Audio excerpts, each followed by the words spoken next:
is up, guys? Awesome Kids TV Gang here. Welcome back to another epic Buildcraft episode. A video. We're back for another epic video on Buildcraft. If you're wondering, yes, I have a disposal system installed into the lava pit of this castle. And it does work. It works splendidly. Anyway, we're going to be adding the finishing details to this castle. In one of our previous videos, we had made a giant throne. And in this video, we're going to be adding some glowstone lighting. The lava isn't enough for this castle, so of course we're putting up some glowstone to light it up. Make sure to stay tuned till the end because we have something truly amazing to show off. That's right, we're gonna be building something really cool at the end. So don't forget to stay tuned for the ending. And without any further ado, let's do some castle upgrading. The castle needs to be upgraded as beautifully as possible, and by that I mean as fast as possible. I really don't want anyone to think I had done this for something else. We're going to modify. Now that we put some lighting in here, we will now modify the moat here, the lava moat. So I'll get my netherrack. There you go. There's my netherrack. Now we remove the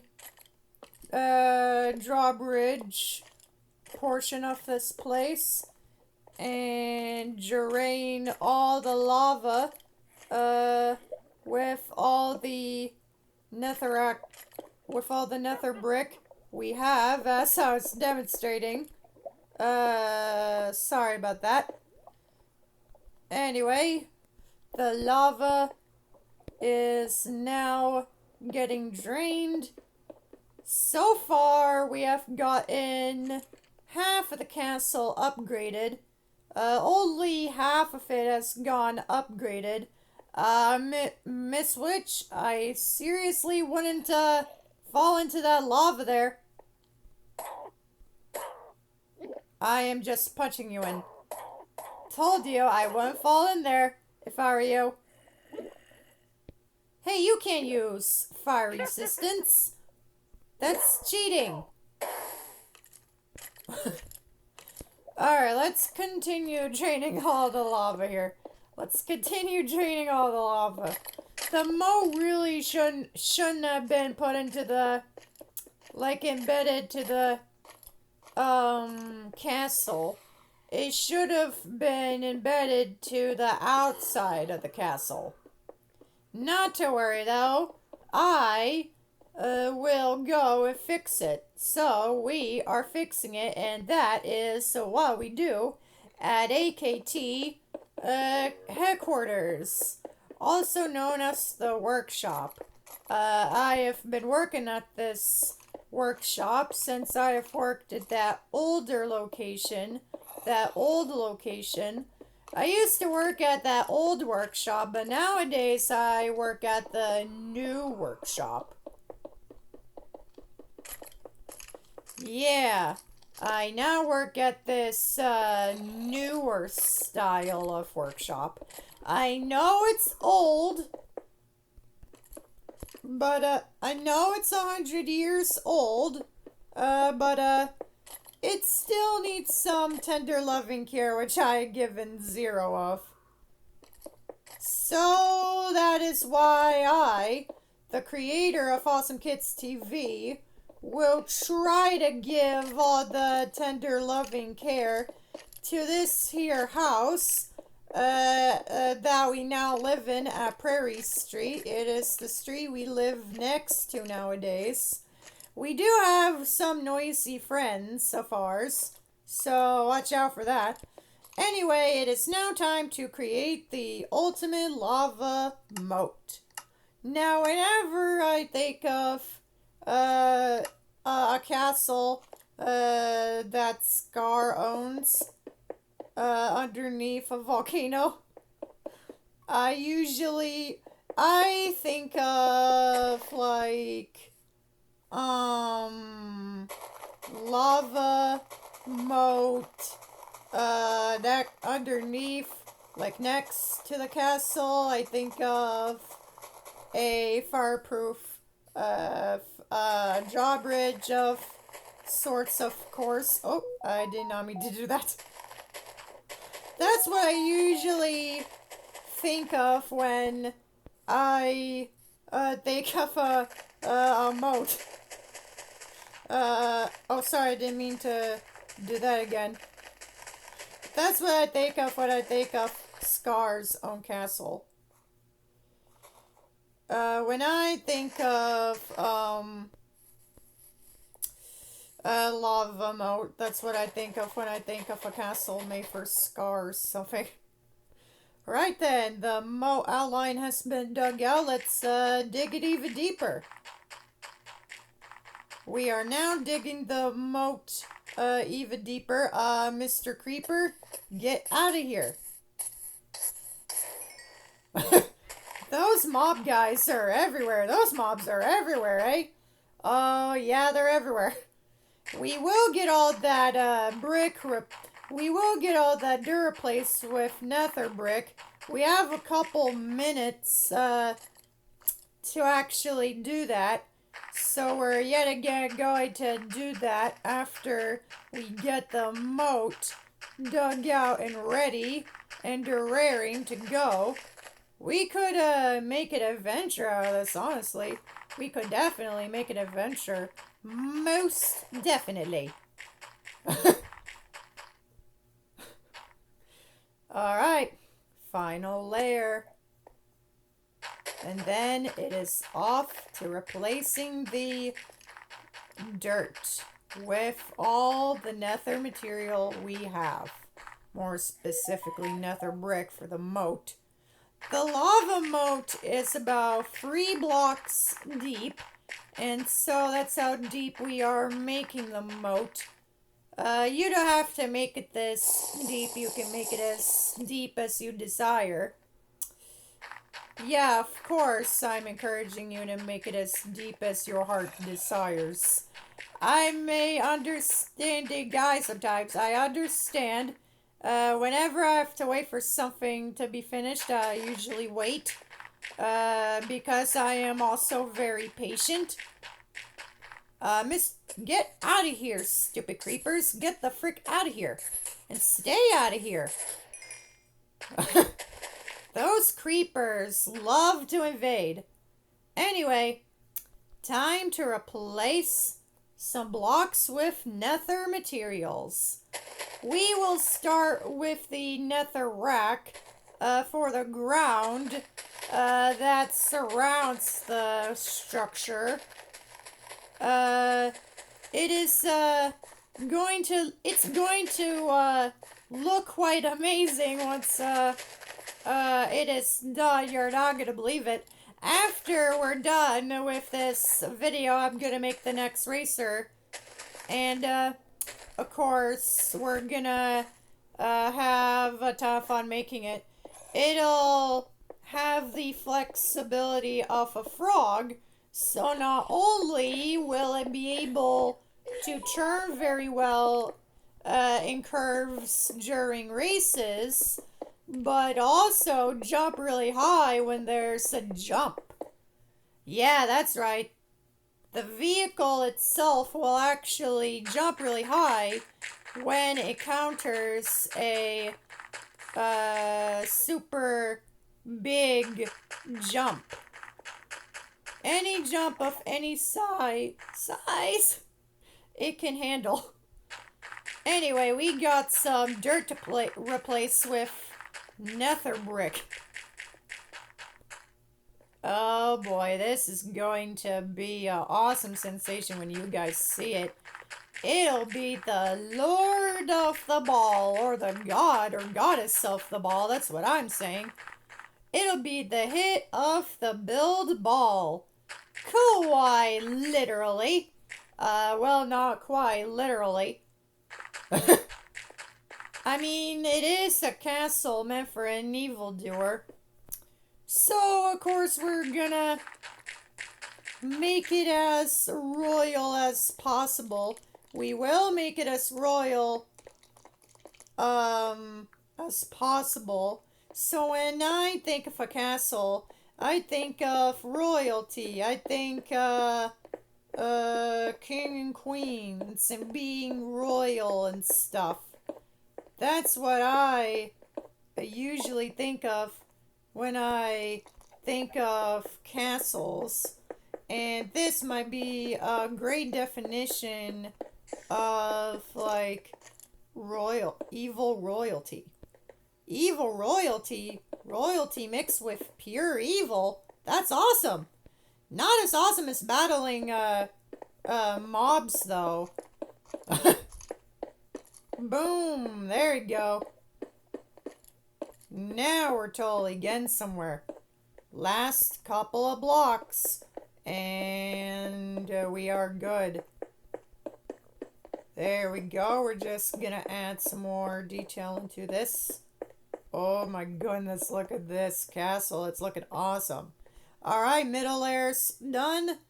Now we are doing the top layer. The top layer. The upper middle layer, I guess you could say. Yes, this is the upper middle layer. We are replacing dirt with nether bricks. This is going to look amazing once it's all done. Trust me, you never want to build the same old things you did as a child again. There we go. Build, build, build, build, build, build, build, build, build. Go over here. Build as fast as you can some more. I don't want to build too fast. Otherwise, I will make it look awful, and I don't want that to happen. Alright, now the bottom layer.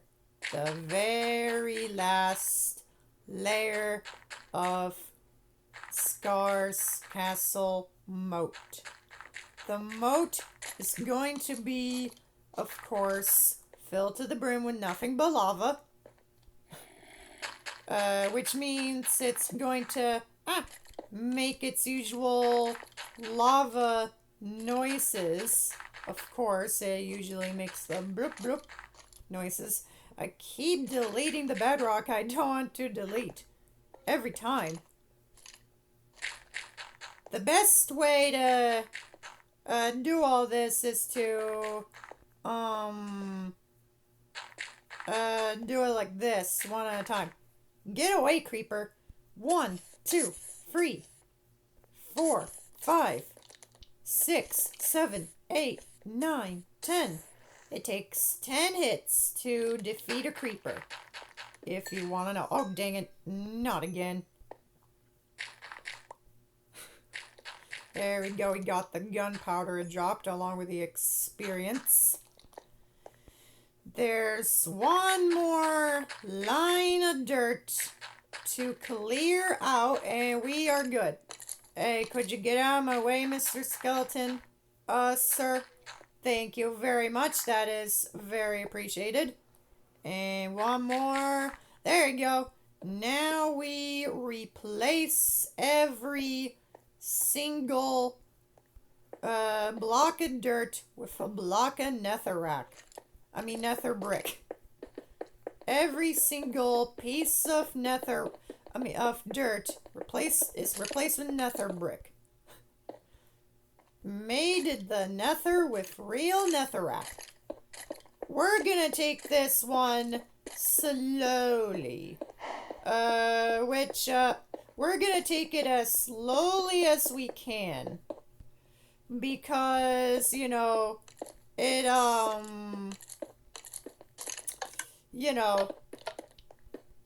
is the better way to do it. Guys, the dispenser is empty. No mobs are spawning out of that thing. I probably could have put in bats. Yeah, I probably should have put in bats in the dispenser of the fake phone. That dispenser trap. So, that would have been, better. Yeah. There you go. Nether brick has replaced the dirt on Scar's castle. We are now moving on to the outer layers of grass and dirt.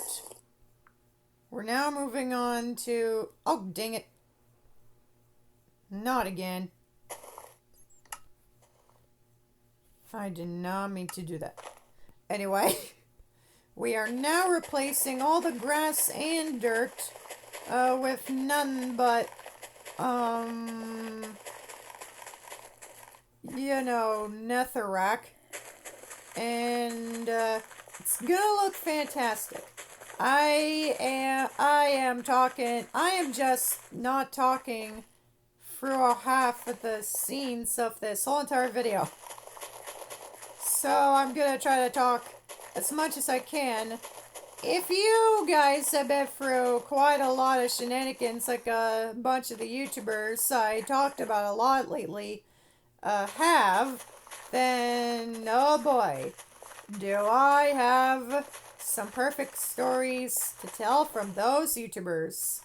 Oh yes, I do.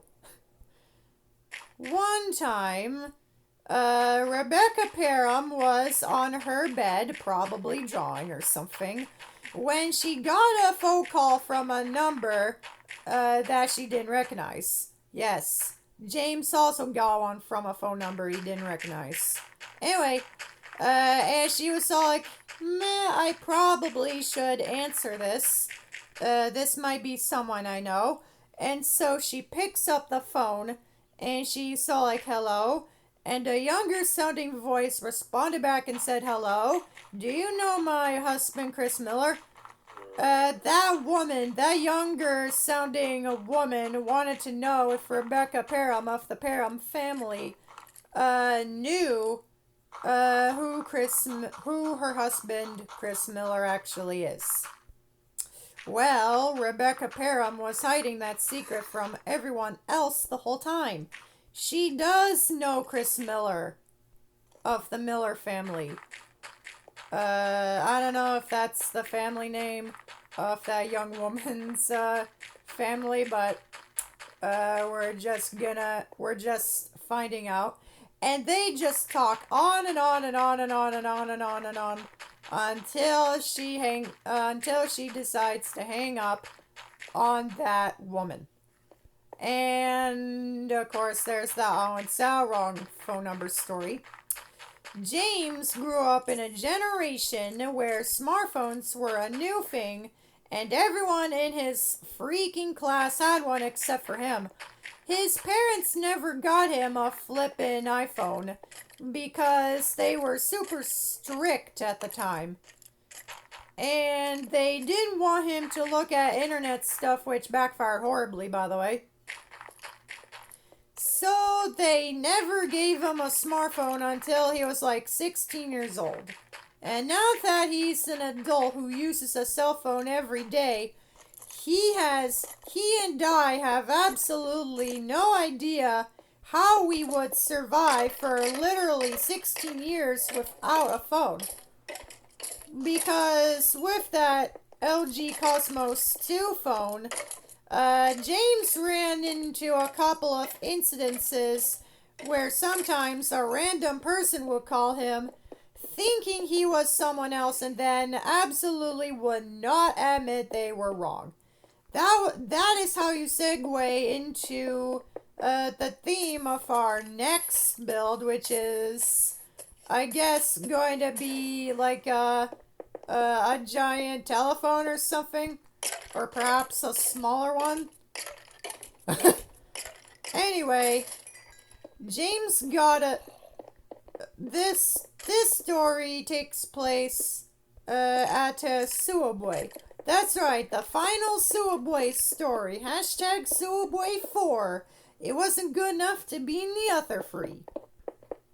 Which, if you have not seen already, you should totally go and check that out. Anyway, it was about 5 minutes until closing time, and James and the other employees got a call on the Subway phone, and he picked it up and said, welcome to Subway, how may I help you? He was supposed to say, this is James, how may I help you? But he didn't want to tell this random stranger his freaking name.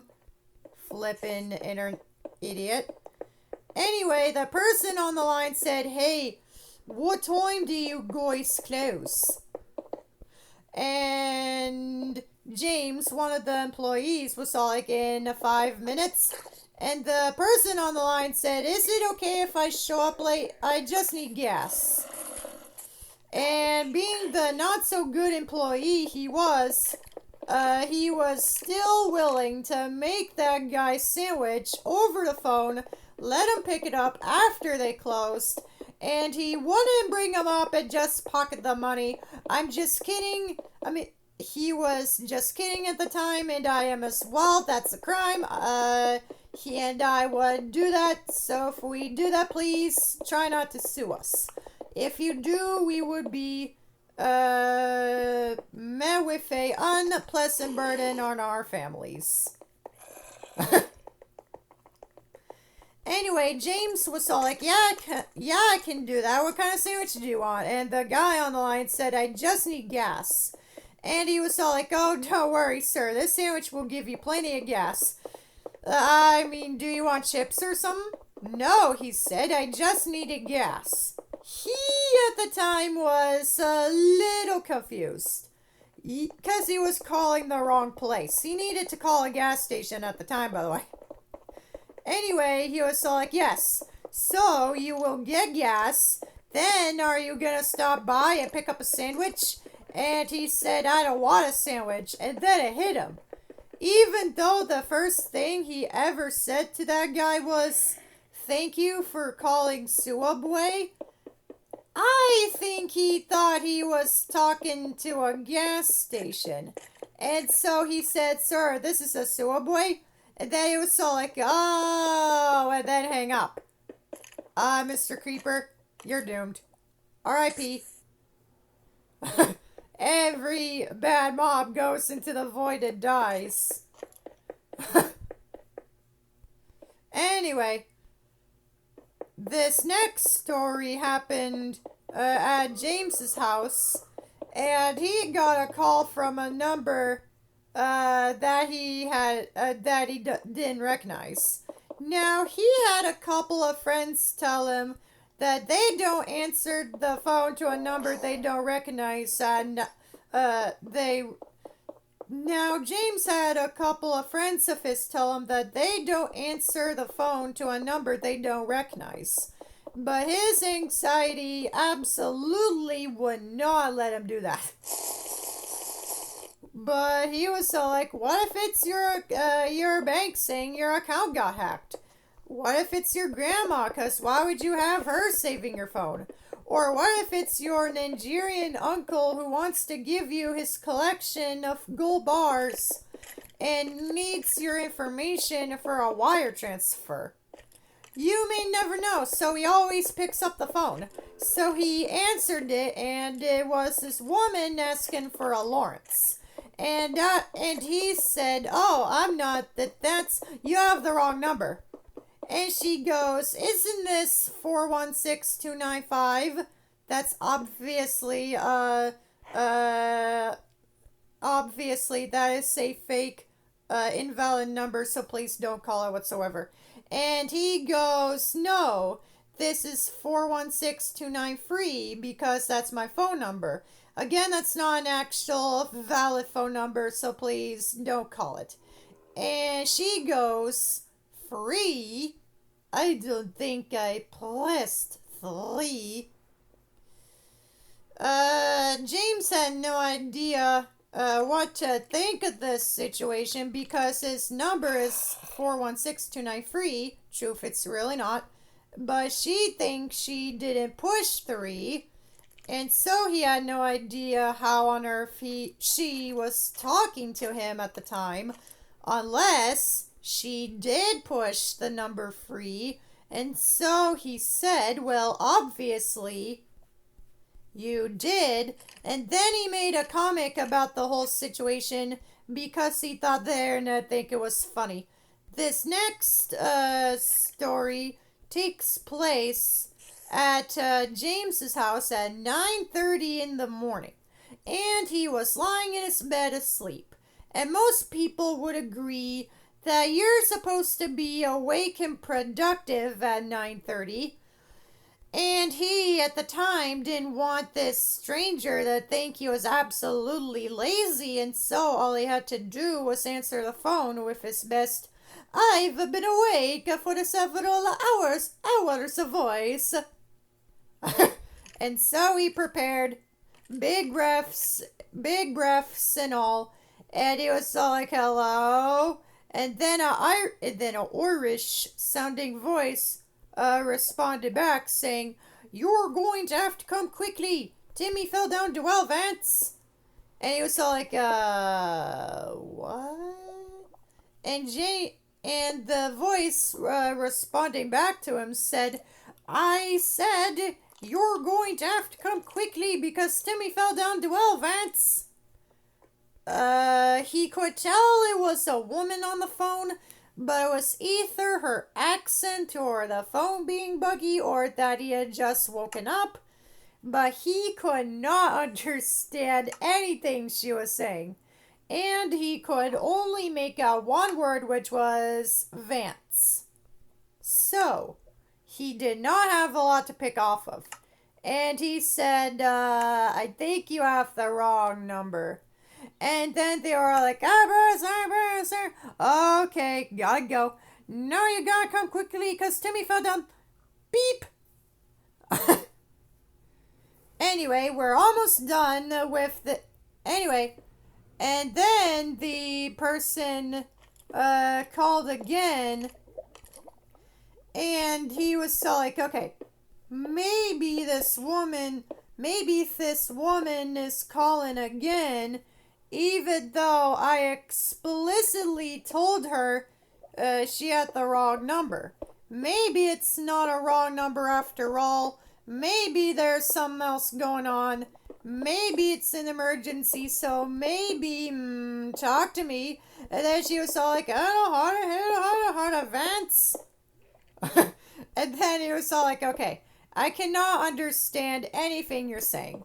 But then the woman passed the phone to her friend, and a different voice started talking, and James can actually understand her, and he never forgotten what she had said to him, which was, "Vance, no one thinks that you're funny." And even though he was not Vance, at the time that kinda hurt. So he stated the obvious, which was, "Yes, I am, and I'm also not Vance." And she goes, "No, Lance." So that whole time, those two have been looking for a Lance. So he told this woman, "I'm not Lance either." And she goes, "Well, this is the number they gave me." Okay, if she had said it like, "Oh, I'm sorry, this is the number they gave me. I didn't mean to call you, stranger. Also, I do think you're funny and enjoy your videos." Then that would have been totally fine. She's just shipping the blame to somebody else. But then she sounded so condescending, like James was wasting her time. "Well, this is the number they gave me, and they can't be wrong, so you must be the real Lance." But then she hung up on James. Like this woman basically called a different number, a random number, and said, "You're not funny," and hung up. So James decided to call her back and say, "Hey, I just found the real Lance. He's the funniest guy you ever met. And he told me that he doesn't give his phone number out to real pieces of just kidding on the last part. He thought about doing it, but then he went back to sleep. He didn't actually curse. But then somebody else on the internet found his phone number and he freaking changed it. And whoever has his old number is probably getting a lot of calls and stuff from people, from strangers and people he went to high school with. Sorry about that. Anyway, I hope you guys all enjoyed this finishing off of Scar's Castle, Dark Castle. Hope you enjoyed, and we'll see you next time. Bye bye!